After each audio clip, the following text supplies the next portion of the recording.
qu'il y a de neuf à gauche? Eh bien, il y a, oui, une nouveauté, un nouveau mouvement, Génération.S, le mouvement créé autour de Benoît Hamon, qui est notre invité. Et puis ensuite, nous parlerons avec des parlementaires de la gauche ou des gauches dans leur diversité, France Insoumise, socialistes, communistes. Qu'est-ce que peut, dans l'état de faiblesse qui est le sien, qu'est-ce que peut la gauche à l'Assemblée nationale? Mais d'abord, Benoît Hamon, merci d'être là. Nous avons une bonne heure ensemble. Vous avez 50 ans. Vous avez commencé à vous engager en politique. Vous aviez 19 ans et vous avez fait, puisque vous l'avez quitté cet été, 31 ans de Parti socialiste, c'est beaucoup. Vous avez été président du mouvement des jeunesses socialistes, vous avez été député européen, porte-parole du Parti socialiste, député des Yvelines dans la dernière législature, durant laquelle vous avez été également ministre délégué à l'économie sociale et solidaire et à la consommation, c'est ça, et ensuite ministre de l'Éducation nationale, de l'enseignement supérieur et de la recherche. Tout ça une fois dans le gouvernement de Jean-Marc Ayrault, puis dans le gouvernement de Manuel Valls. Il y a eu une primaire à l'élection présidentielle autour du Parti socialiste. Vous l'avez gagnée, mais après, vous avez perdu la présidentielle. Vous l'avez fini en 5e position avec 6,35% des suffrages exprimés.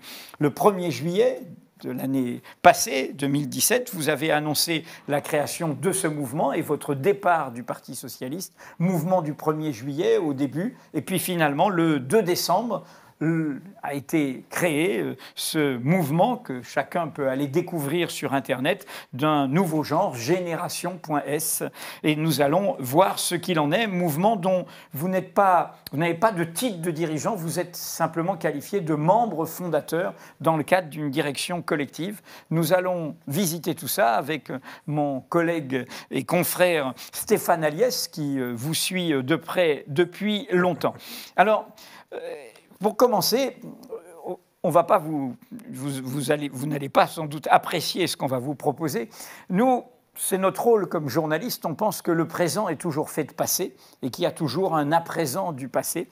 Et donc, vous avez décidé de tourner une page, 31 ans, je l'ai dit, quitter le Parti socialiste, faire quelque chose de nouveau. Et donc, notre première question, c'est un peu, pour bien tourner la page, il faut d'abord bien l'avoir relue ensemble.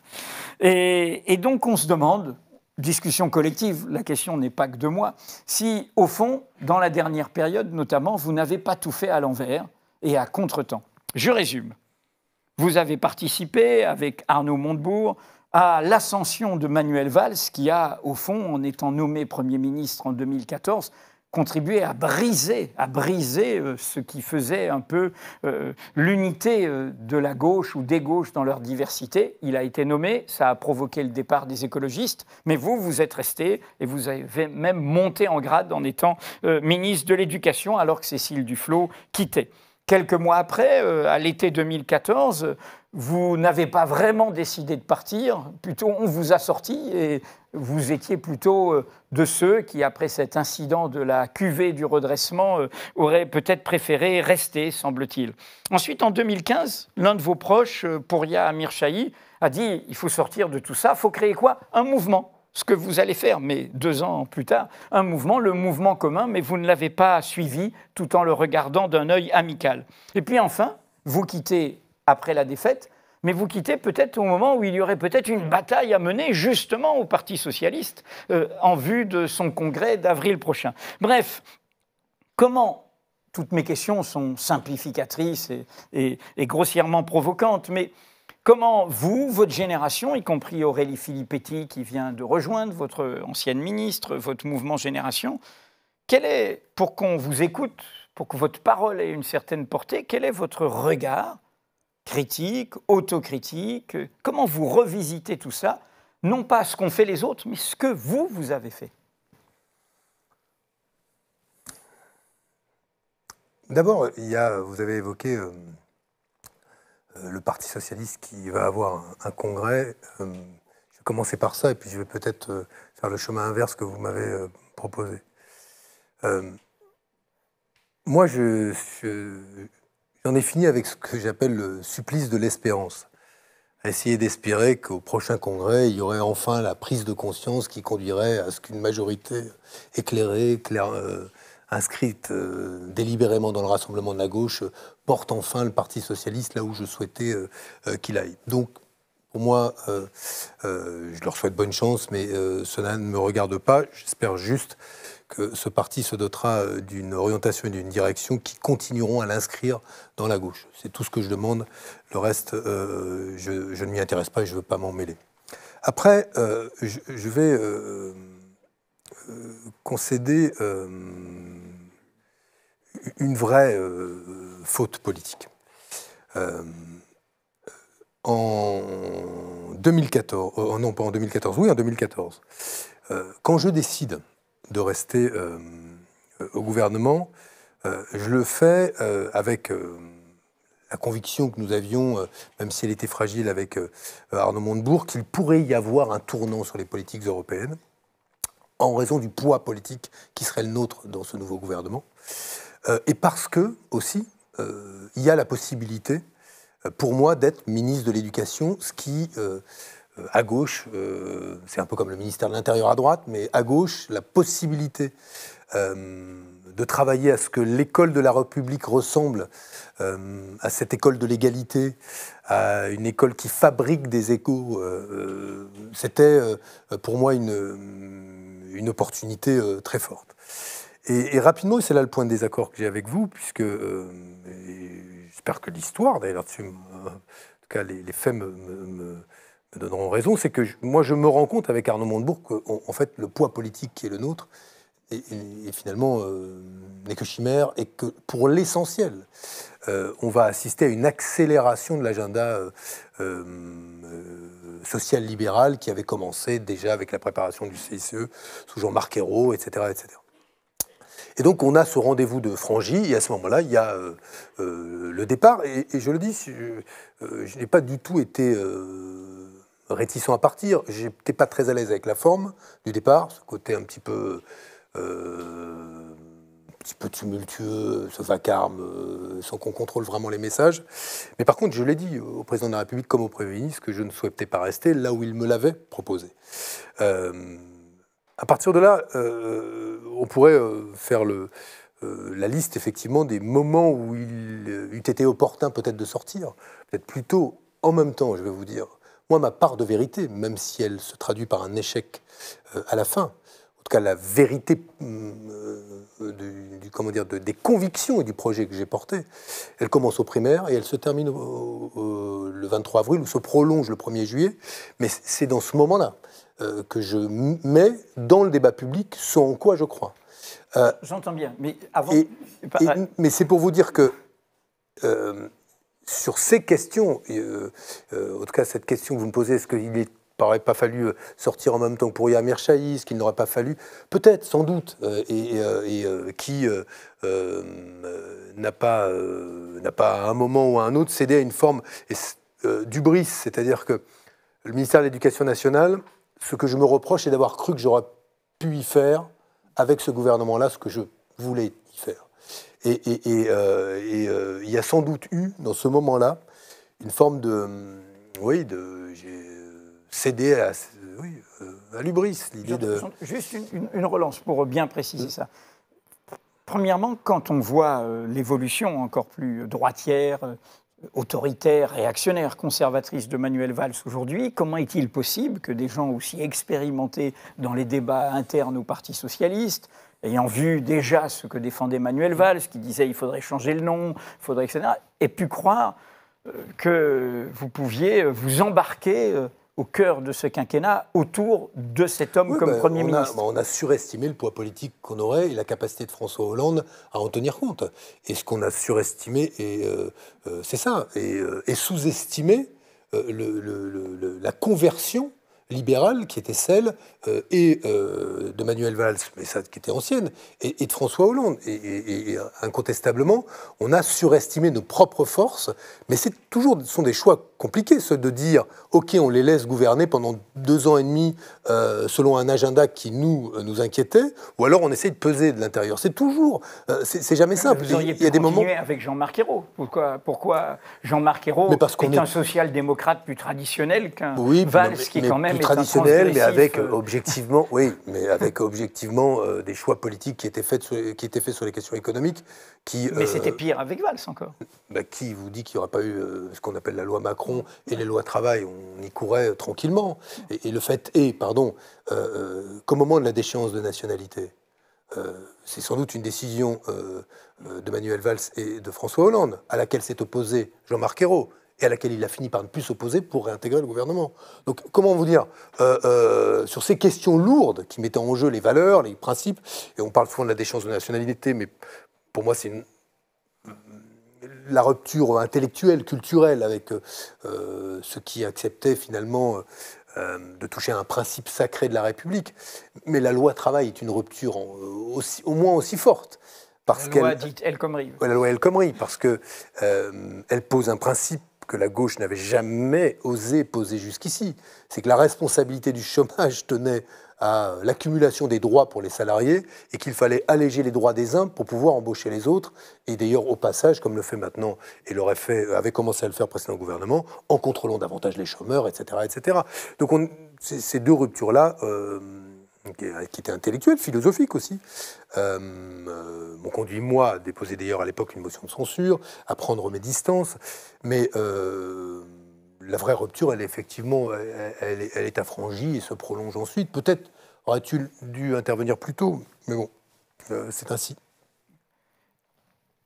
Dans ce que vous avez créé, sans doute vous avez été inspiré en partie par ce qu'avait fait justement Pouria Amirchahi, c'est-à-dire un mouvement, puisque le mouvement commun, et vous, c'est Génération le mouvement.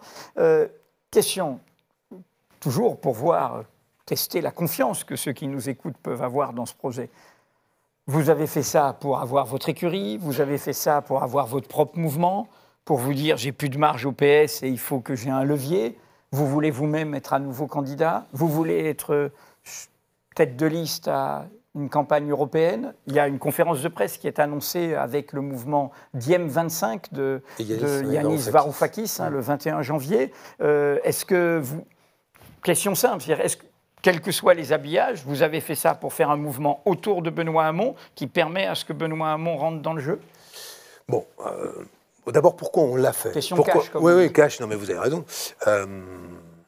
Bon, d'abord, le premier acte, c'était de quitter le Parti socialiste. La question était, est-ce que j'arrête, ce qui était une option. La politique, vous La politique, l'engagement, ou est-ce que, dans le sillage de l'élection présidentielle, on continuait le travail qu'on avait commencé?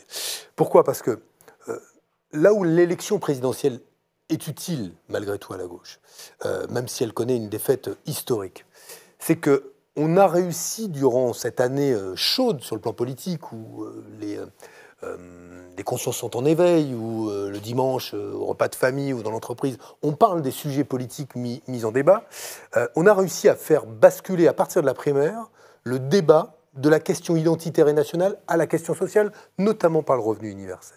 Et le revenu universel nous a permis, de surcroît, d'interroger la question du travail, d'interroger la question du contrat social, comment finance-t-on la solidarité, et on a pu ainsi faire un chemin assez considérable en quelques mois, chemin qui aurait pris quelques années en période tiède ou en période froide. Et la question qu'on s'est posée collectivement, ceux qui m'avaient accompagné pendant la primaire, ceux qui nous ont rejoints et ont cheminé avec nous, notamment les écologistes ou certains écologistes, c'était de savoir comment poursuivre. Et il me semblait, et il me semble surtout, et ça j'en suis convaincu, c'est pour moi une certitude politique, que le cycle de la social-démocratie était de surcroît achevé, terminé. Ce qui ne veut pas dire qu'une gauche de gouvernement ne va pas se reconstituer. Et quand je dis gauche de gouvernement, je ne lui prête pas les traits du renoncement, de la résignation ou de la trahison, parce que c'est comme ça que c'est entendu maintenant, gauche de gouvernement. C'est-à-dire qu'il y aurait gauche contestataire et gauche de gouvernement. La gauche contestataire qui se tiendrait à l'écart du pouvoir, celle de gouvernement qui le voudrait si fort qu'elle en renoncerait à être de gauche. Donc l'idée, c'est simple, c'est de mettre en place ou de reposer les termes d'un projet politique qui s'inspire pour partie de ce qui a été fait dans l'élection présidentielle, mais pas que. Il n'y a a pas un totem ou des totems qui seraient on ne touche pas à ce qu'on a pu défendre pendant la primaire, mais au contraire, tout ça étant versé au débat, et pour essayer finalement de construire un mouvement autour de 4 idées, ou en tout cas de la dénonciation de 4 mensonges, pour commencer, en se définissant par rapport à ce qui existe. Le premier mensonge, c'est que la croissance fait le bonheur. La croissance du PIB, de la richesse matérielle, assurerait, à travers la prospérité financière, le bonheur des individus. Et la première chose que l'on veut dire, c'est que non seulement il n'y a pas de corrélation entre le bonheur des individus et la croissance du PIB, mais quand de surcroît elle est si inégalement répartie et qu'elle se fait au prix d'une remise en cause de notre cadre de vie, de nos écosystèmes, de la biodiversité, bref, de l'avenir de la planète, ce modèle de développement-là n'a plus de sens et donc il faut lui penser une alternative qui va progressivement se mettre à l'œuvre. Le deuxième mensonge, c'est que le libéralisme réduit le chômage et la pauvreté. Il peut réduire momentanément le chômage, mais au prix d'une augmentation de la pauvreté, et surtout il creuse à ce point les inégalités que le système en devient, à nos yeux, totalement fou, au point qu'aujourd'hui, avec la financiarisation du capitalisme, on en arrive à remettre en cause le financement par l'impôt des mécanismes de solidarité et qu'il est donc nécessaire, à nos yeux, de repenser le contrat social. D'où le revenu universel, d'où une nouvelle fiscalité au service de la solidarité. On avait évoqué la taxe robot, etc., mais plein d'autres choses, qui est la deuxième alternative.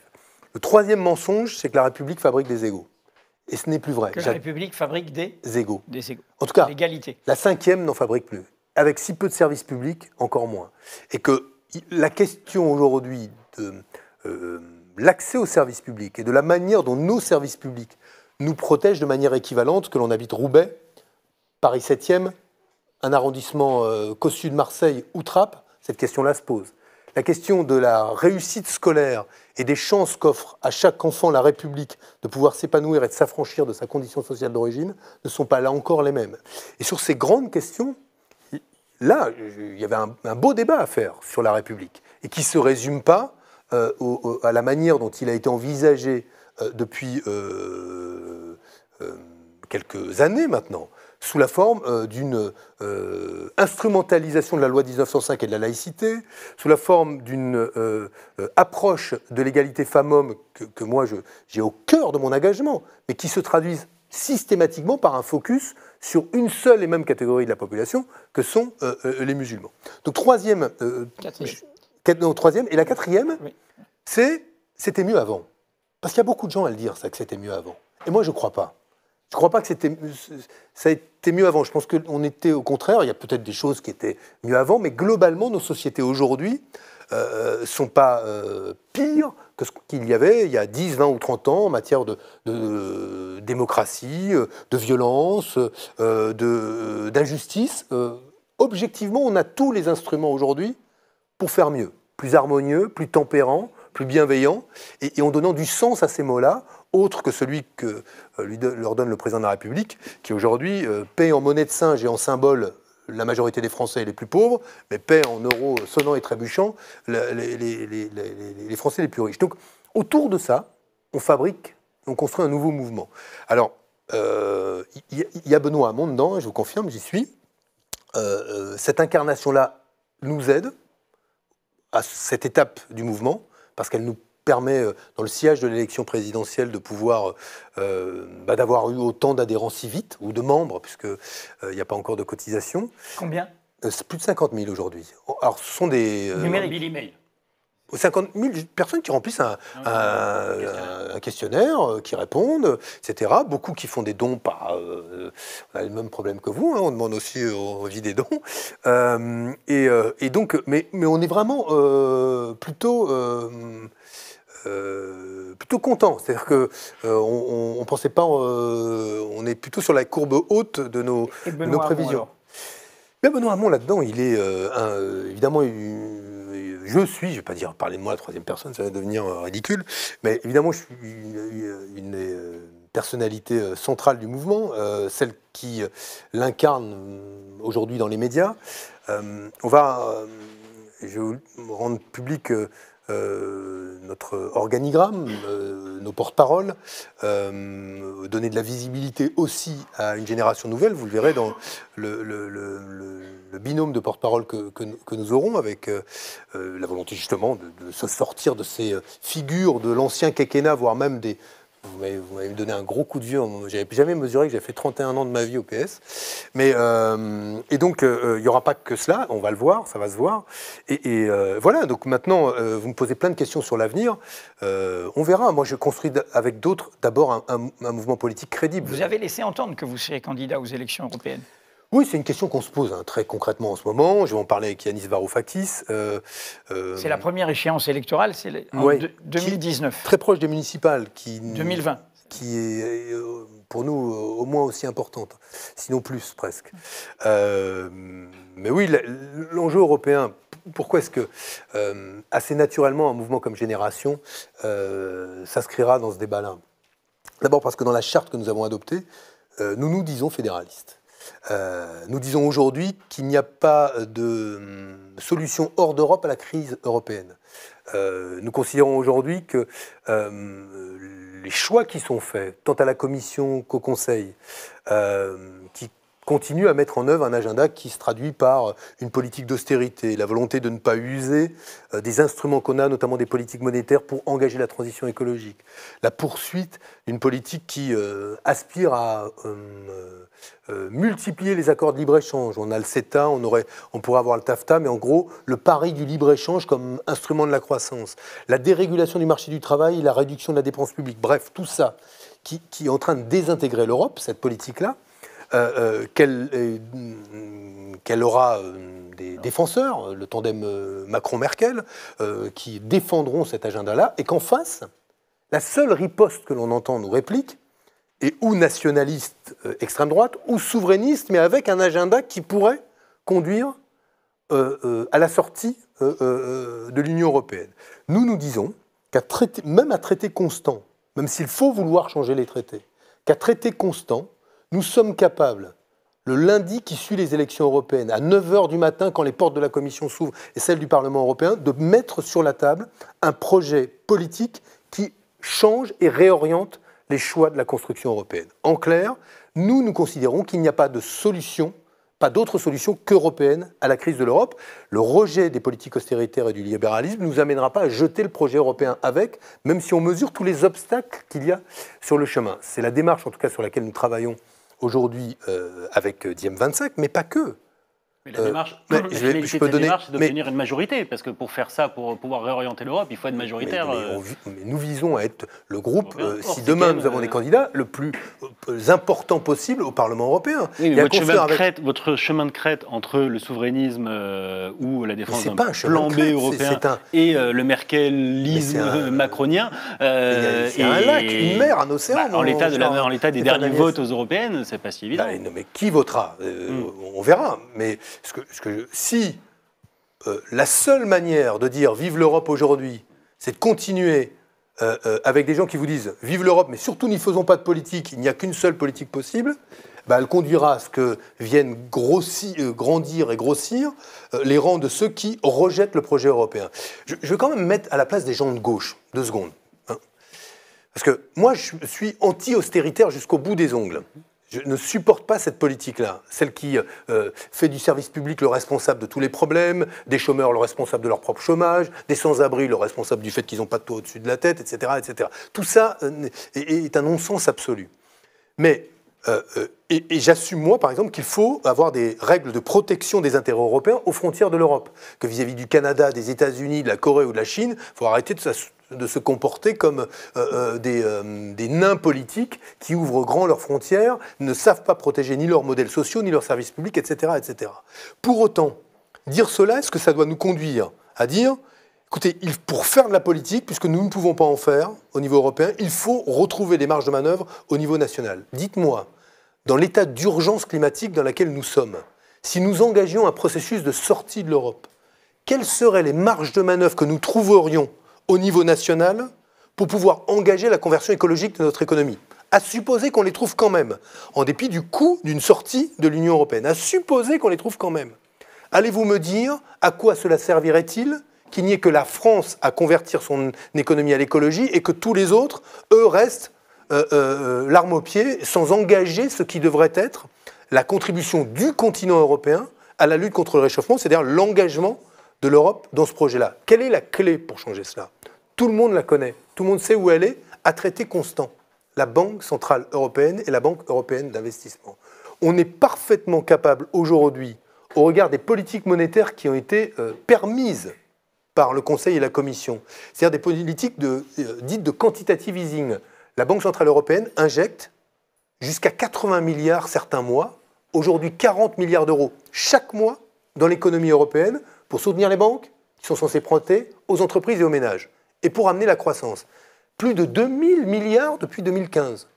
Si nous avions fléché, allez, un tiers de cela,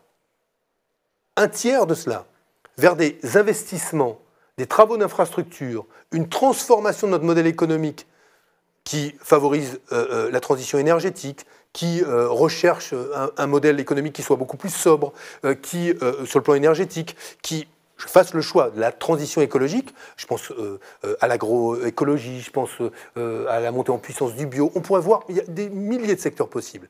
Eh bien, nous aurions là un continent européen, mais c'est possible tout de suite quasiment, qui se mettrait en ligne avec les engagements des accords de Paris. Donc, c'est aussi en raison de cela que moi je pense qu'aujourd'hui, il faut absolument faire le choix de l'Europe. Benoît Hamon, juste, on va poursuivre justement avec Stéphane Aliès, c'est-à-dire que vous créez un nouveau mouvement dans cet état de chamboule-tout et de 30 grandes crises. C'est pour ça qu'on vous posait la question du bilan de la gauche.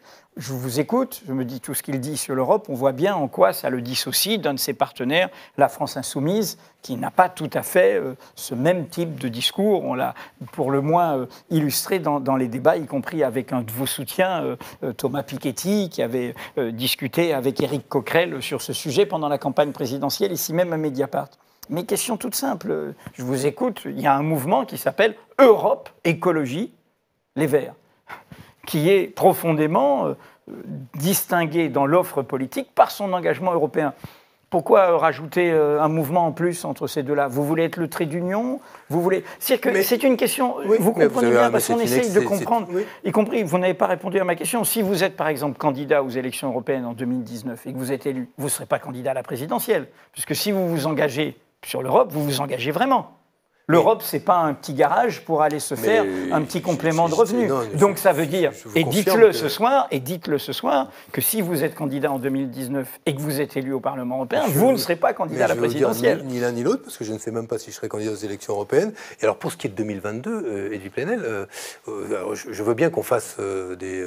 Non, mais je vous posais la question. Non, mais je ne veux pas vous faire un numéro de plaquette sur 2022. C'est une question de principe sur le cumul ou pas. On a vu que votre ancien soutien, Yannick Jadot, avait abandonné, ou Pascal Canfin avait abandonné son mandat de député européen pour devenir ministre. C'est aussi une question de principe. D'accord, mais si vous êtes candidat, rien ne vous empêche d'être.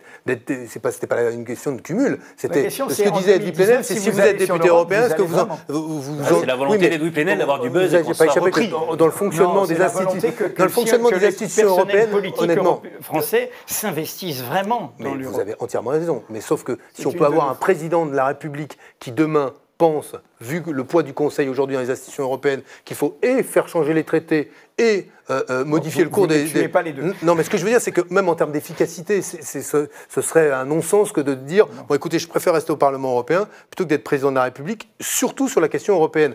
Moi, je veux le renforcement du Parlement européen, mais je sais ce qu'est le poids du Conseil. Ce qui ne veut pas dire que je suis candidat à l'un ou à l'autre. J'essaie de faire un raisonnement à partir des faits et de ce que sont les pouvoirs que les traités donnent et au Parlement et au Conseil aujourd'hui. Je reviens sur Europe Écologie Les Verts. Qu'est-ce qui vous distingue d'eux? Pas grand-chose sur pas mal de sujets. Pas grand-chose sur pas mal de sujets. Mais alors j'ai des nuances sur certains sujets, parce que bon, d'abord, Europe Écologie Les Verts, c'est divers, ça ne vous a pas échappé, qu'il y a des personnalités... Comme le Parti Socialiste, pour le moins, et peut-être moins. Oui, mais vous y fûtes longtemps. J'y ai été, mais voilà. Mais j'espère que ça restera si divers. Je n'ai pas l'impression que ce soit finalement si divers sur le fond, aujourd'hui, des options qui sont proposées.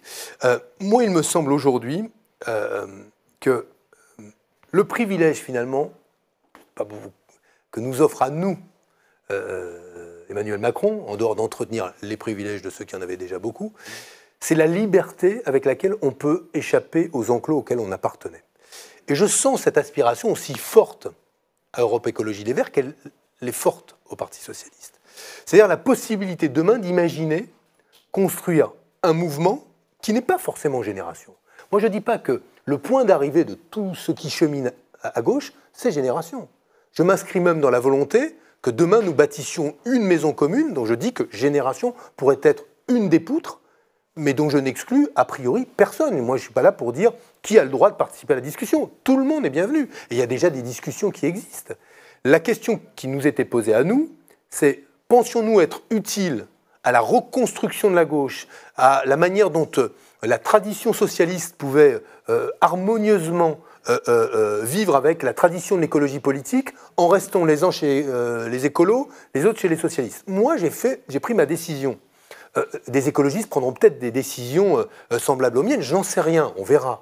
Il y en a qui en ont déjà prises. Mais vous avez pris deux figures, vous avez Noël Mamère et... Oui, il y a Yves Contasso, Claire Monod, il y a Cécile est venue nous voir le 2 décembre au lancement, on verra ce qui se passera. Oui, Cécile Duflot, mais moi je ne suis pas là pour vider les appareils. Nous construisons quelque chose dans lequel on autorise la double appartenance, on n'est pas sectaire, on est plutôt dans une logique qui est de prendre le meilleur de ces organisations et de ces traditions politiques et philosophiques, et on construit.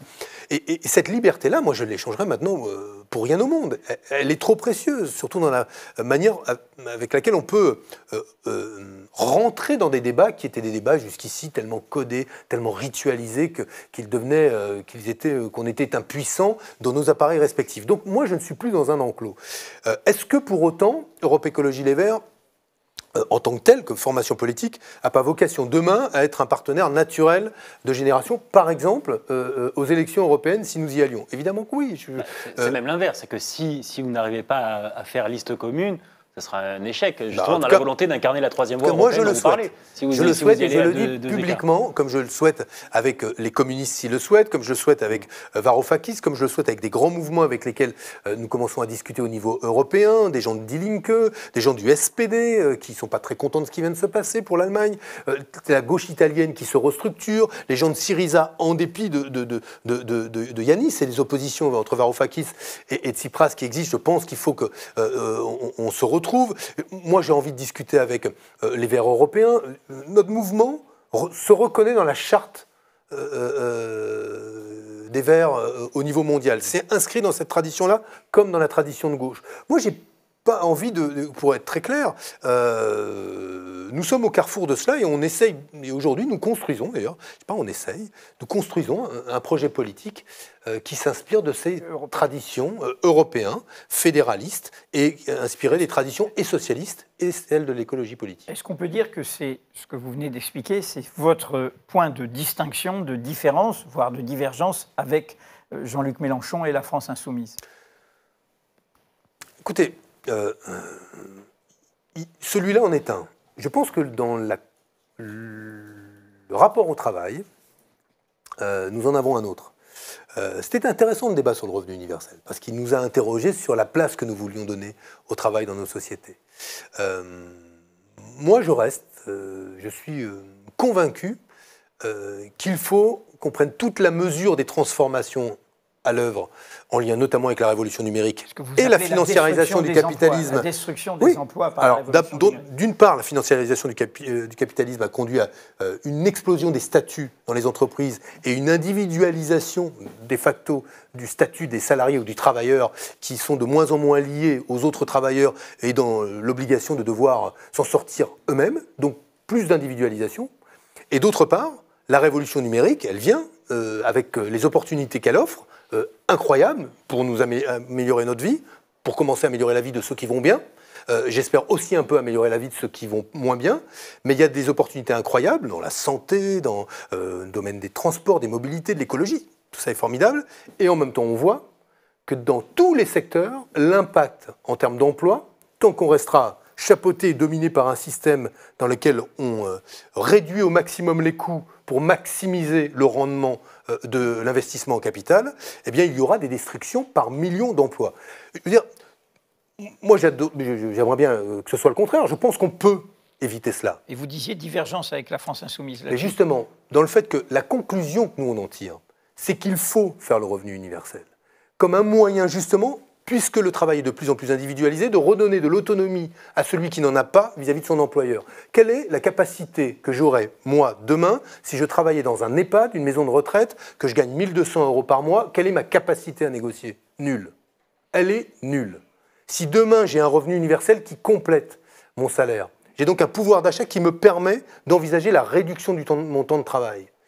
Donc je retrouve de l'autonomie et de la capacité à négocier. Première chose, s'adapter au monde tel qu'il est. Moi, je suis très favorable à ce que plusieurs syndicats, CGT, CFDT, pensent en termes de démocratie sociale, d'amélioration de la représentation des salariés et d'une forme finalement de gouvernance plus démocratique des entreprises. J'y suis favorable. Mais je constate que dans la réalité du fonctionnement des entreprises et des politiques dites de ressources humaines, on parle dans le management, on ne parle pas de hiérarchie, tous ces mots-là ont disparu, on ne parle plus que de projet. Et chaque individu doit savoir quelle est la meilleure manière d'être utile au projet d'entreprise. Et dans les faits, on est seul face à sa direction des ressources humaines, on est seul face à son employeur, et il faut donc réarmer, rééquiper les salariés pour qu'ils puissent reprendre le contrôle de leur vie. Le revenu universel y répond.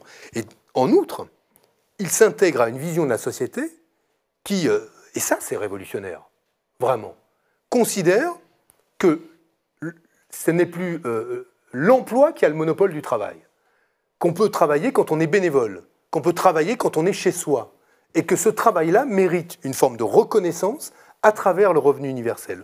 On change l'approche qui voudrait qu'il n'y a que par l'emploi qu'on travaille, quand on est producteur, oubliant que dans toute une série d'activités de la vie, on crée du lien social, on produit, on travaille, et que cela justifie que la société se penche sur cette réalité-là et imagine de quelle manière assurer le minimum pour vivre dignement à tous ceux qui travaillent, quelle que soit la forme de ce travail. Donc, sur ces questions-là, je crois que Génération est en avance.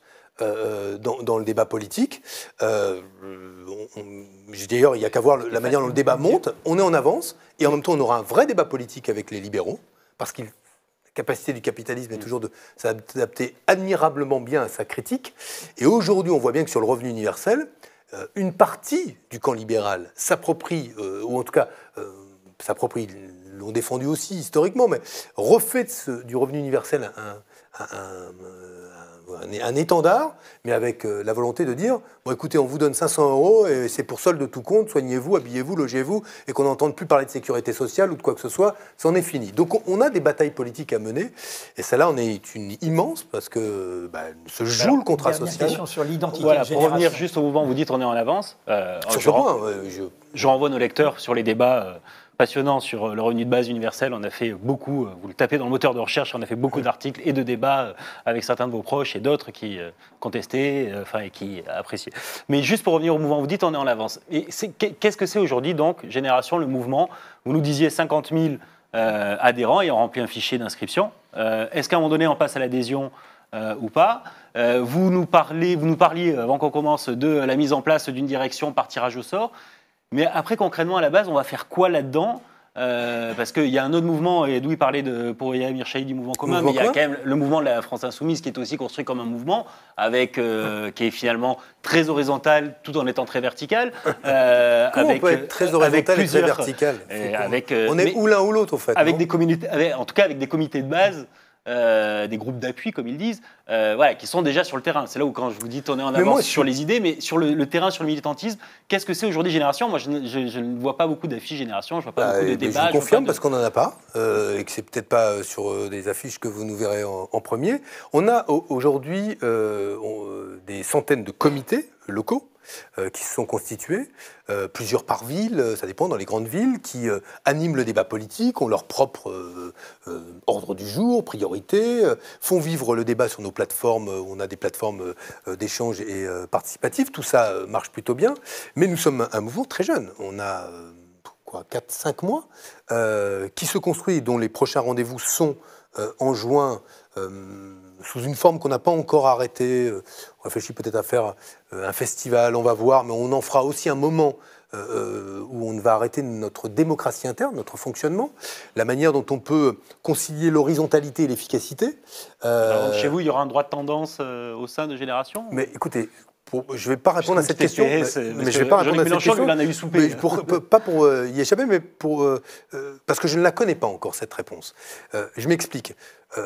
Nous tirons au sort, la semaine prochaine, 30 membres qui vont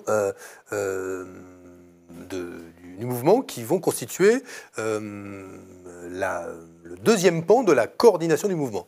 Il y a 30 membres qui ont été élus par notre événement constituant le 2 décembre au Mans, dans lequel vous parlez de nom tout à l'heure. Il y a Noël Mamère, Guillaume Ballas, Isabelle Thomas, des gens plus jeunes, etc. Bon bref, je ne vais pas donner les noms. Et il y aura 30 membres donc tirés au sort. Quelles seront leurs tâches? Et quand nous avons arrêté ça le 2 décembre, préparer l'événement de juin. C'est-à-dire de quelle manière, quel est le mouvement que nous souhaitons. C'est-à-dire cette horizontalité que nous voulons tous, comment fonctionne-t-elle, quel est le droit d'initiative des comités, comment font-ils qu'un débat devienne national, bref, toutes ces questions-là, pour quel temps désigne-t-on nos dirigeants, comment choisit-on nos candidats, etc., etc. Bref, ils vont être en charge de cela, et ils sont tirés au sort pour une période d'1 an. Nous, notre mandat, il s'arrête dans 6 mois. Donc, de facto, ils sont les garants de la continuité, du mouvement. Mandat c'est renouvelable, j'imagine, quand même. Mais évidemment, mais il y aura à nouveau une coordination en juin prochain. Mais leur rôle ne va pas être symbolique. Il va être déterminant dans la préparation de cet événement qui sera celui de juin pour notre mouvement. Et de surcroît, ils seront associés aux discussions de la coordination. Je prends un exemple. Les grands sujets autour des grands conflits écologiques, ce qui vient de se passer avec Notre-Dame-des-Landes, il y aura d'autres conflits de cette nature, comme il n'y en a pas qu'en France. Il y en a en Inde, il y en a en Chine, il y en a en Amérique du Sud, où on voit des citoyens aujourd'hui se mobiliser, décider d'occuper parfois l'espace public, de privilégier l'usage à la propriété pour s'opposer à un modèle de développement. Il y a des travaux d'infrastructure dont ils estiment qu'outre le fait qu'ils bouleversent ou bousillent leur cadre de vie, ils remettent en cause la biodiversité, sont fondés sur des logiques court-termistes, pas long terme, etc. Sur ces grandes questions, voilà, en tout cas, quand on s'y penche, voilà typiquement le genre de sujet sur lesquels on travaillera avec cette coordination tirée au sort. Ça me permet une transition, puisque vous parlez au fond de la vie interne, comment on réinvente en rompant avec certaines pratiques de la politique professionnelle, où on fait carrière, où on est d'abord assistant d'un élu, puis après, lui-même, on essaye d'être élu, et puis ainsi de suite, etc. Toute cette question d'une politique saisie par l'État et saisie par la volonté d'en vivre, ces pratiques professionnelles, une révolution récente a montré qu'elles pouvaient cacher d'autres choses, puisque vous avez parlé de la question de l'égalité entre les hommes et les femmes, qui ont ébranlé aussi le monde politique, et notamment 2 organisations qui vous sont très associées dans votre histoire personnelle. Le mouvement de la jeunesse socialiste, dont non seulement vous l'avez dirigé, mais c'est avec vous qu'il s'est autonomisé du Parti socialiste, et l'Union des étudiants de France, l'UNEF. Souvent on dit le vivier du courant amont, disait-on dans le Parti socialiste, c'est le MJS et c'est l'UNEF. Or, des révélations, dans la foulée de MeToo, Balance ton port, ont montré des pratiques très, pour le moins condamnables, de domination masculine, de harcèlement, voire de violence. D'une part, comment ça vous a interrogé, vous, sur ce qui est votre propre histoire politique, ce que vous avez été témoin peut-être, et quelles leçons vous en tirez pour l'avenir? Alors d'abord, je vais vous répondre un premier, et puis je vais vous dire les leçons qu'on a tirées pour Génération. Puisqu'on a essayé d'en tirer des leçons vous voyez en bien organisation. Que pour entendre la leçon pour Génération, on oui, a mais bien sûr, je vais répondre. Le regard évidemment, sur le passé. Il y a finalement ont été mis en lumière dans ces organisations de jeunesse 3 types finalement de problèmes. Premier, c'est des systèmes qui restaient très machistes, de direction, de fonctionnement, où on valorise la virilité en politique, etc. Et qui, finalement, à l'endroit des militantes, exercent une forme une domination, une volonté de domination forte, sinon permanente. À certains moments, du fonctionnement de l'organisation. Pas à tous, ça dépend aussi des directions, des hommes et des femmes qui dirigent les organisations. Voilà. Première chose. La deuxième et troisième, c'est la réalité du harcèlement et peut-être, dans certains cas, d'agressions sexuelles qui peuvent conduire à dans les deux cas, à des condamnations en justice. Nous avons été confrontés très concrètement à ces problèmes. Avant même, d'ailleurs, MeToo, Balance ton port, Weinstein, etc. Puisque je l'ai déjà dit, je vais le répéter, nous avons été saisis de témoignages de harcèlement dans notre équipe de campagne des présidentielles après la campagne. Ce qui, quand je dis nous, il s'agissait de Guillaume Balas, le député européen, et moi-même, qui avons recueilli le témoignage de ces jeunes femmes et les avons incitées à porter plainte. Elles n'ont pas toutes porté plainte. Et ce qui est intéressant, c'est de comprendre aussi cela. C'est que vous pouvez être victime et n'avoir pas envie de porter plainte parce que vous pensez qu'en portant plainte, vous allez subir encore plus les foudres du système, de la société, que ce que vous avez déjà vécu comme victime. C'est-à-dire que vous culpabilisez comme victime. Chose qui, intellectuellement ou de manière abstraite, on peut, entre hommes, partager, mais tant que vous ne le vivez pas, tant que vous ne le comprenez pas et tant que vous ne le voyez pas, tant que c'est abstrait, ça reste abstrait. Et là, je l'ai vu, je l'ai perçu dans l'inquiétude, l'angoisse de ces femmes-là, et je me suis rappelé comment moi je fonctionnais quelques années avant en disant s'il y a un problème, portez plainte. Comme si c'était simple de porter plainte. Et qu'en fait, cette phrase-là qu'on a peut-être utilisée les uns et les autres dans des organisations, dans des vies respectives, qu'on témoigne de ça, qui est une manière peut-être un petit peu rapide de se sortir d'une situation qui renvoie à notre responsabilité collective par rapport à ces phénomènes-là, effectivement, elle ne suffisait pas, et c'était la réponse que je formulais auparavant, en encourageant les filles à porter plainte, mais et en disant après, oui, mais il n'y a pas eu plainte. Oui, mais la réalité, c'est qu'il ne peut pas toujours y avoir plainte, et que de surcroît, on ne peut pas se débarrasser du problème juste en ayant dit « porter plainte ». Donc, nous, on a été confrontés à une série de révélations. Alors, je veux dire, c'est que, moi, je suis fier, alors vraiment très fier, que ce soit dans des organisations que je connais bien, que la parole des femmes se soit libérée et qu'elles aient conduit à ces révélations. J'observe que nulle part ailleurs, ça se passe. Allez me dire que le machisme, le harcèlement et les agressions sexuelles étaient réservés aux organisations de gauche, de jeunesse. Bon, je veux bien, mais je vais aussi être très franc avec vous. Quand je me suis tourné vers ceux qui me tendaient le micro, je l'ai dit plusieurs fois, mais je le répète, pour me dire « Alors Benoît Hamon, qu'est-ce qui s'est passé au MGS ?» Je dis « Oui, c'est très bien ce qui s'est passé, que les filles aient parlé. C'est très bien que des femmes aient parlé à l'UNEF. C'est très bien qu'on continue à parler. » Et quand je dis, mais vous, dans vos rédacs, et vous, dans les cabinets ministériels, etc., tout le monde, où j'entends, encore le mot, joker, on me dit. Joker.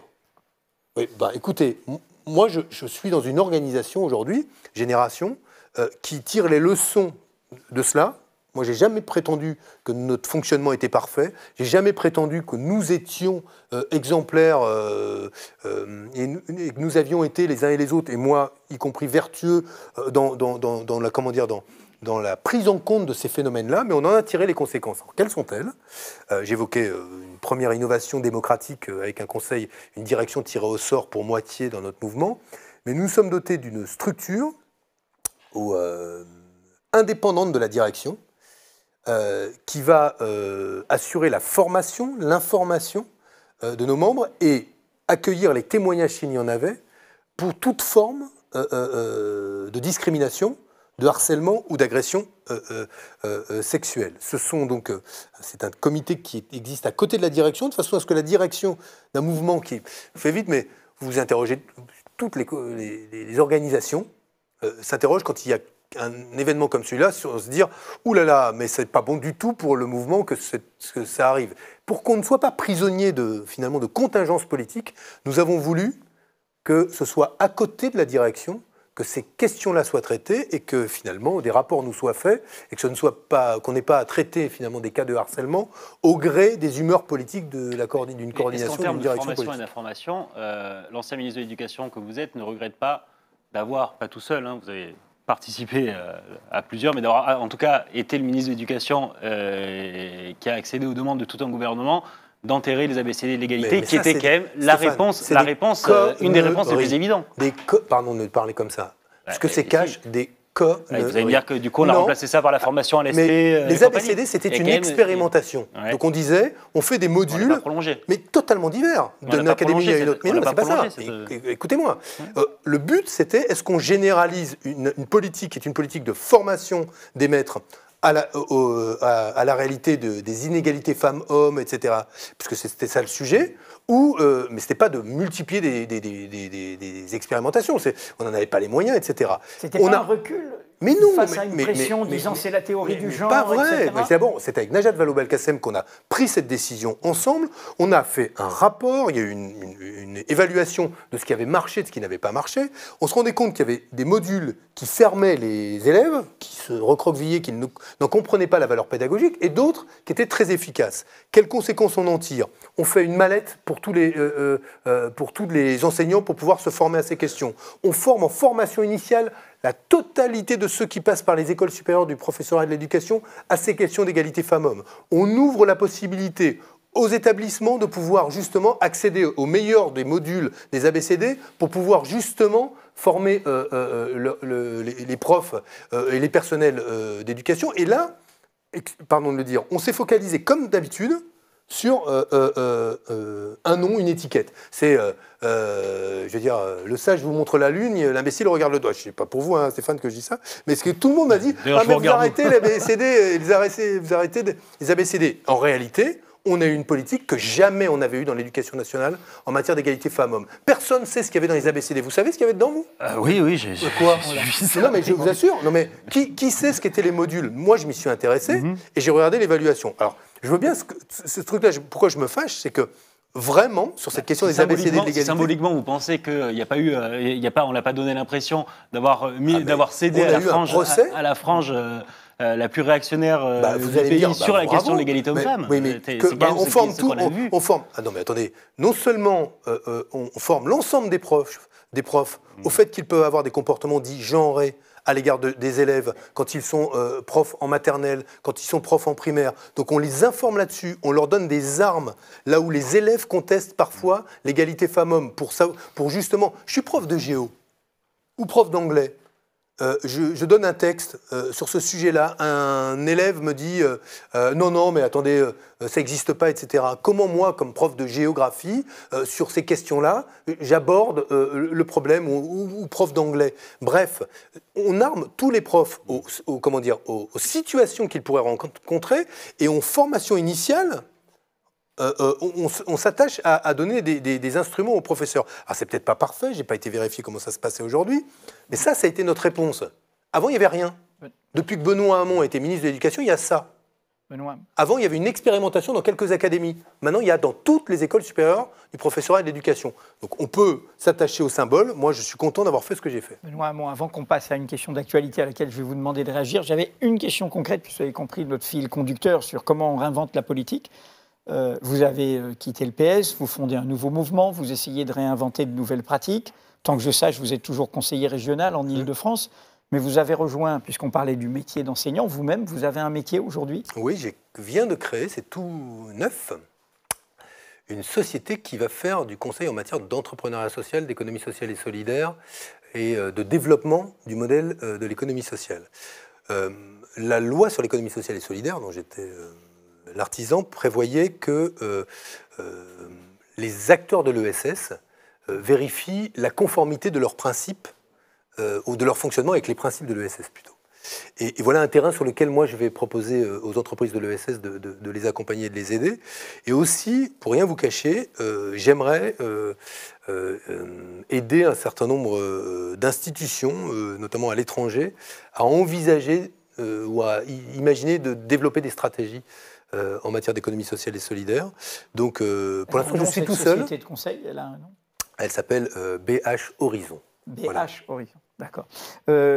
La question d'actualité, bon, il y en aurait plusieurs. Il y a eu le circulé, il n'y a rien à voir à toutes les associations de la société qui se mobilisent sur la question des demandeurs de refuge, de l'hospitalité, de la solidarité. Mais il y a eu surtout aujourd'hui, après 50 ans de bataille, de conflit, la décision du gouvernement de renoncer à l'aéroport, au projet d'aéroport de Notre-Dame-des-Landes. On va être à la fin en relation avec nos 2 envoyés spéciaux sur la ZAD, la zone à défendre, Jade Lingard et Christophe Gueugnot. Un commentaire, vous avez juste fait un tweet disant « La raison l'emporte », mais encore, quel est votre regard sur en plus ce projet qui a été aussi, j'y insiste, défendu par beaucoup de vos anciens camarades socialistes avec entêtement.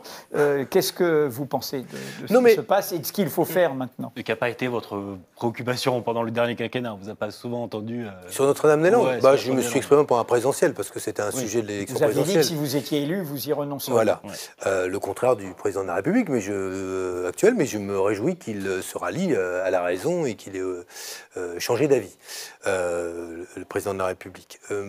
Écoutez, moi je ne mets pas en cause la volonté des citoyens, des élus, des acteurs économiques de penser le développement de cette région.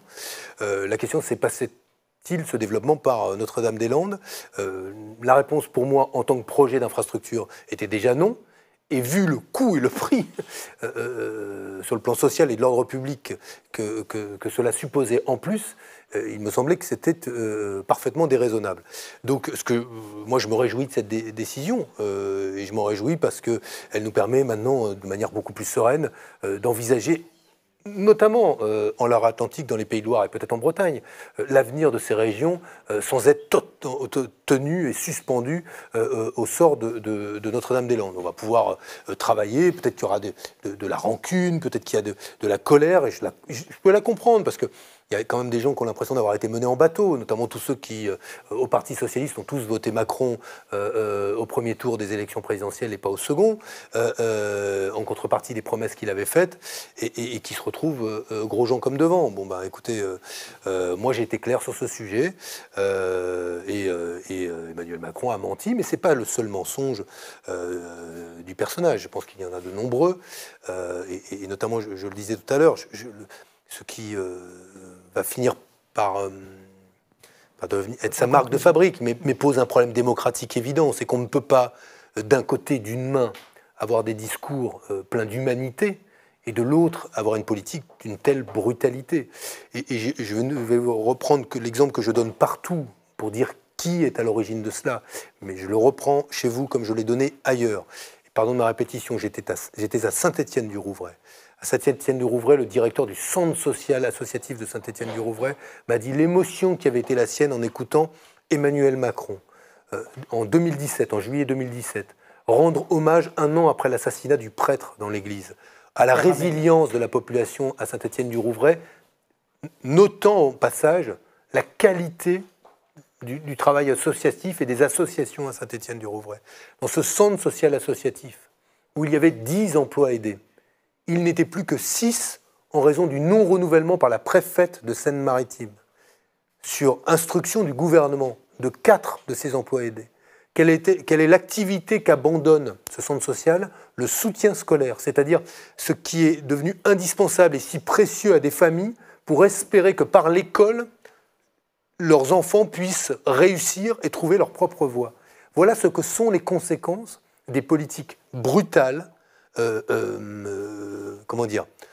indécentes et indignes que met en œuvre ce gouvernement et Emmanuel Macron quand, de l'autre côté, la main sur le cœur, dans de très beaux discours, il est capable d'arracher presque des larmes à ceux qui l'écoutent, ou en tout cas qui sont émus à l'écouter. Eh bien moi, je ne retiens que cela. Et comme beaucoup d'autres choses sur les politiques migratoires, il ne faut pas hésiter à comparer ce que fait Emmanuel Macron sur les politiques migratoires comme il l'avait fait sur l'état d'urgence avec ce qui s'est fait sur la déchéance de nationalité.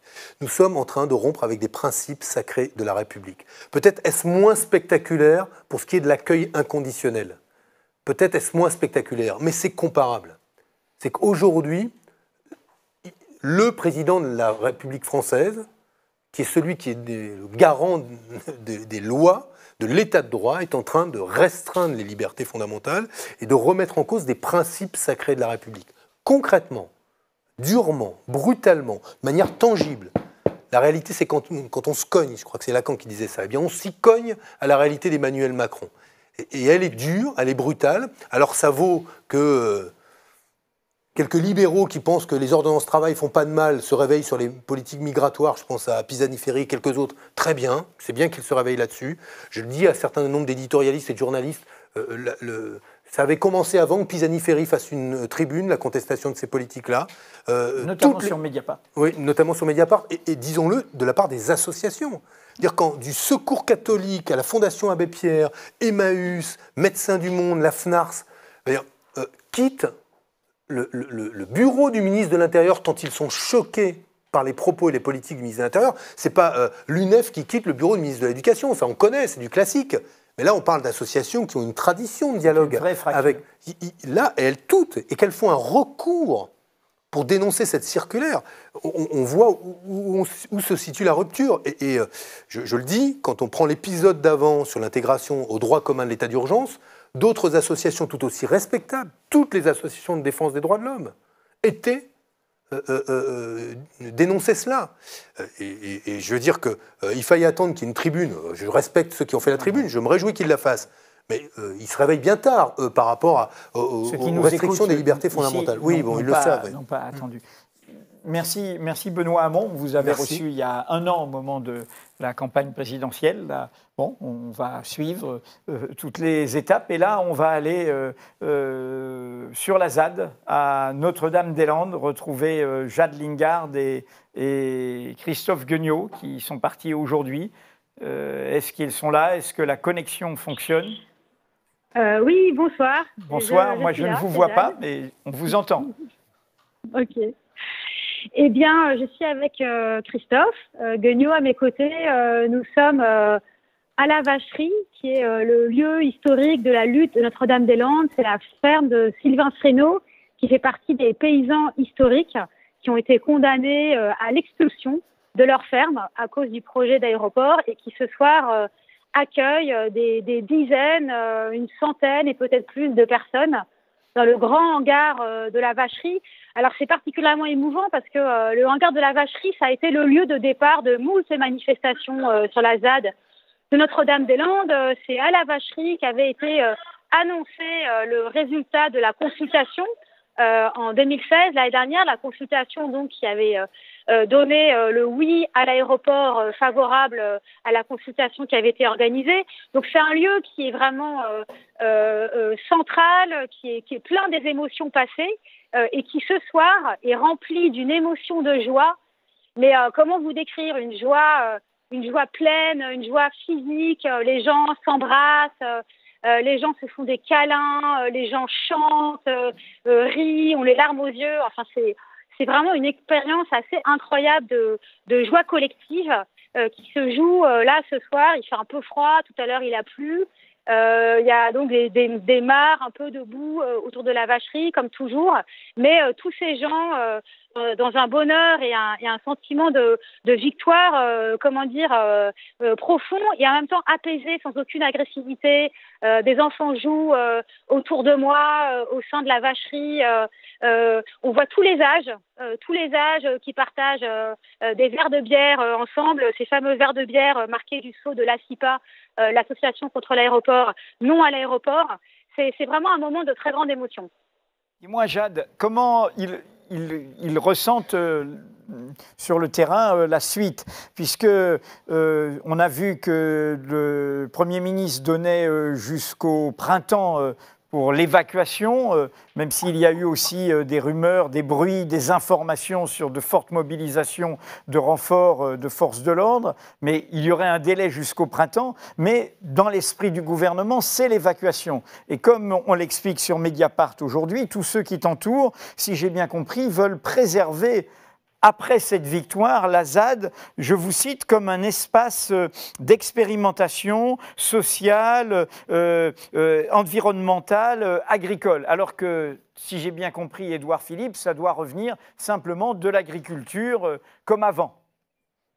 Oui, alors tout à fait. Alors bon, c'est vrai que là, ce soir, je ne vous cache pas que l'ambiance est plutôt joyeuse. Et je crois qu'il y a une telle envie de partager ensemble ces moments de victoire que peut-être les éléments plus inquiétants ou plus négatifs sont mis un peu de côté. Néanmoins, parmi les personnes avec qui j'ai pu discuter depuis que nous sommes arrivés, il y a, je ne sais pas, 1 heure et demie à peu près, parmi ces personnes, certaines en effet ont dit attention, ce n'est qu'une demi-victoire, que l'aéroport n'existe pas, c'est hyper important, mais maintenant il faut qu'on puisse rester ensemble sur la ZAD. En réalité, cette discussion n'a pas encore eu lieu, de ce que je comprends sur la zone. Une assemblée générale a lieu demain soir. Le projet du mouvement anti-aéroport qu'il a proposé est qu'une entité issue du mouvement anti-aéroport puisse continuer à gérer les 1600 hectares de la ZAD et notamment le gère de manière à en préserver l'histoire et l'expérience, c'est-à-dire avant tout la possibilité d'une cohabitation sur ce territoire, à la fois des paysans historiques, qui sont pour beaucoup des éleveurs bovins et des producteurs laitiers, mais aussi tous les squatteurs, ces fameux zadistes arrivés depuis une dizaine d'années sur la zone et qui, pour certains, ont développé des projets de maraîchage, des projets de des projets d'élevage eux aussi. J'ai discuté tout à l'heure avec l'un de ces zadistes qui maintenant élève un troupeau et qui m'a dit être pris par la joie et malgré tout, il a fait la traite des vaches tout à l'heure. Il la fera demain matin à 7 heures. Donc en même temps, le travail de la ZAD continue. Les gens continuent à préparer le pain, à continuer à préparer toutes les activités vivrières et collectives qui se développent ici. Donc il y a quand même ici, de ce que j'ai recueilli comme témoignage jusqu'à présent, un sentiment quand même de soulagement dans le fait que Édouard Philippe ait annoncé sa volonté que la ZAD soit évacuée au printemps. C'est-à-dire que les gens ont plutôt entendu le mot printemps que le mot évacuation. Et espèrent en tout cas un peu sur la foulée de la victoire quand même qui vraiment ici est un bonheur très fort. S'appuyant sur cette victoire, ils espèrent en fait pouvoir obtenir une autre victoire, qui serait de ne pas être expulsés. Et quant à la présence des forces de l'ordre, c'est vrai que toute la journée, on a beaucoup entendu de commentaires médiatiques sur la présence des gendarmes et des CRS. Nous, pour être tout à fait honnête, arrivant tout à l'heure en voiture de Nantes, on n'a vu aucun gendarme. Donc, bien sûr, ils sont là, mais je veux dire, ils ne sont pas du tout au taquet sur les routes en train de contrôler les gens. Et donc, ce qui permet d'autant plus, sans doute, ce soir, ce sentiment de célébration. Merci Jade. Et donc, avec Christophe, on vous lira, je pense, demain sur Mediapart pour nous raconter tout ça et nous raconter à la fois ce sentiment que la lutte paye quand elle est généreuse, rassembleuse dans la diversité des sensibilités et qu'elle est tenace et qu'elle parle à toutes les populations. Eh bien, on arrive à obtenir des résultats, puisque je rappelle que c'est une histoire qui a duré pratiquement sur un demi-siècle, cette histoire du projet de Notre-Dame-des-Landes. Deuxième moment